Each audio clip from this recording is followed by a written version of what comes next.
Hello everyone, let's take a detailed look at how to install and use this cutting machine accessory kit. Cutting torch assembly. Install the electrode. Slide the swirl baffle over the electrode. Attach the corresponding nozzle. Screw on the shield cup. The cutting torch is now fully assembled. For gouging or engraving operations, please replace with dedicated electrode and nozzle kits. Cutting machine installation. Connect the cutting torch to the gas-electric connector port. Attach the control cable to the 2-pin control port. Plug the pilot arc cable into the pilot arc terminal.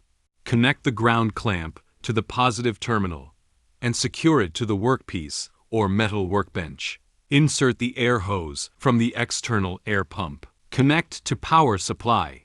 Power on the machine and switch on the gas valve. Adjust the air pressure to around 0.5 megapascals. CNC equipment should be connected to CNC-specific ports. This is the installation guide for the ANDELI Cut-65DS Plasma Cutter Accessory Kit.